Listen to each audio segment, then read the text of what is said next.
time in my life when I was totally blind to any purpose or any meaning for life. I was totally lost on my path. And as I moved through that and discovered unity and embarked upon the second part of my life, that the song just seemed to really be my story. And such is the journey of life. I tell you all the time that we're students of life, and that life is the teacher. We're all on a path, a learning process. And sometimes we engage in situations that are very difficult, they're very challenging. We don't know why they're happening, but as we do, as we move through those things, we begin to learn. And we grow, and we evolve into more of what we're meant to be. And the biggest condition that faces us as human beings is we do not know for certainty the difference between what is true and what is false in many situations. The mind can't tell the difference between what is real and what is imagined in great detail with emotion. Now, I'm sure everybody in here at some point in their lives has been involved in a situation, and you've imagined the very, very worst that could happen, and you became convinced that it was going to happen. And it wasn't. It's just a figment of imagination. But on the path, we learn different things. And one thing we're learning about is how the mind works. The mind is this incredible attribute that we have that knows much, much more than we do. It is a wealth of information that goes back for thousands and thousands, if not hundreds of thousands of years, all stored in its genetic code. And this we know to be true. Oftentimes referred to as the four golden truths of mind and action. And the first is what we think about expands. Thoughts are energy. If you go to the doctor and have him take an x-ray and say, "Tell me, how are my thoughts doing?" And the doctor would come back and say, "Your thoughts. I don't see any thoughts at all in your mind."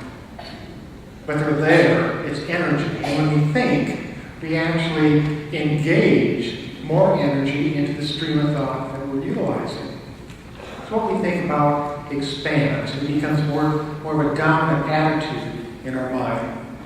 The second thing is what we think about most of the time is what we become. If we're thinking angry thoughts, we become an angry person. Think happy thoughts, we become a happy person. What we think about most of the time is what we become. The third golden truth is the law of attraction. And the law of attraction quite simply says that our attention is going to be attracted to that in the outer world that is of the same emotional nature as the thoughts that we hold. If you get up in the morning and things aren't going right and you're angry, when you leave the house, wherever you're going, you're going to find a multitude of things that you can get angry about.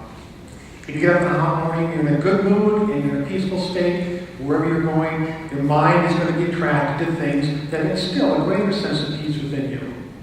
The law of attraction. Our attention is attracted to that in the outer world, which is the same emotional nature as the thoughts that we hold. And then the fourth thing is that our thoughts create a reality. Based on the three things that I just told you, that thought expands. We become what we think about most of the time. Our attention is attracted to that, which is the same emotional nature as the thoughts we hold. That creates our reality. Now, when I say reality, I don't mean that we create situations and circumstances in our lives in totality. We create certain things, but other things just happen.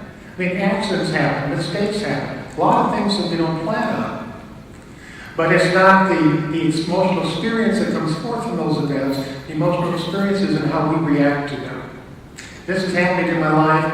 I have the choice, maybe a dozen different choices, as to how I can react to that, from pleasant and peaceful, and saying, "Okay, I'll move on," being very angry, very resistant to what is happening. The further we move away from the nature of our being, the more difficult life becomes. Because the further we move away from the truth of the matter.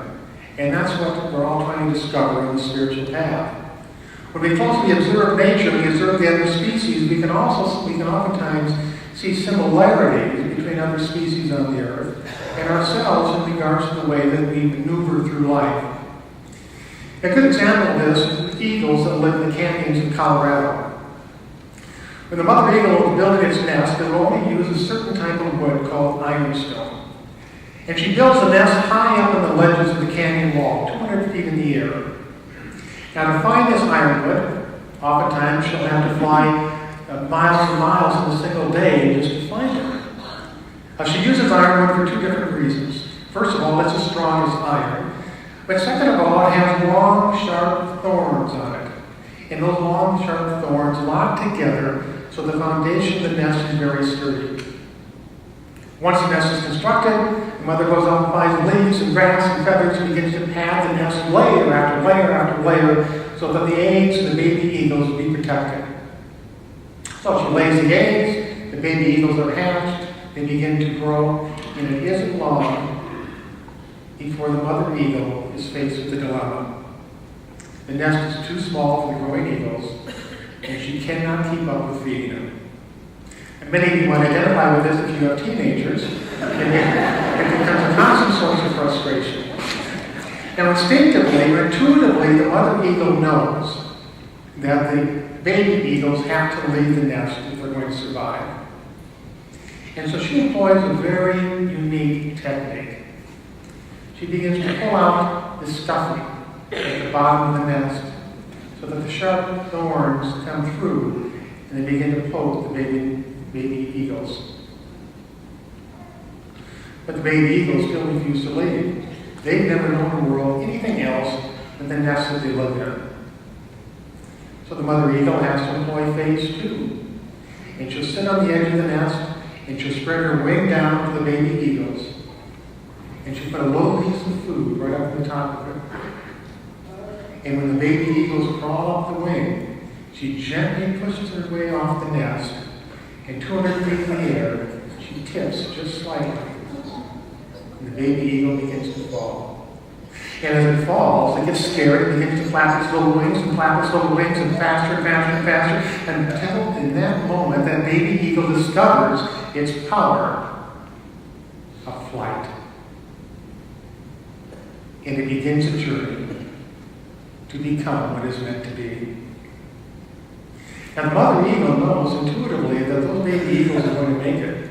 She went through the same process. She knows that it's not going to be their demise. I tell you this story because we look at the baby eagles and their process of becoming what they're meant to be. Oftentimes situations and circumstances in our life are exactly the same.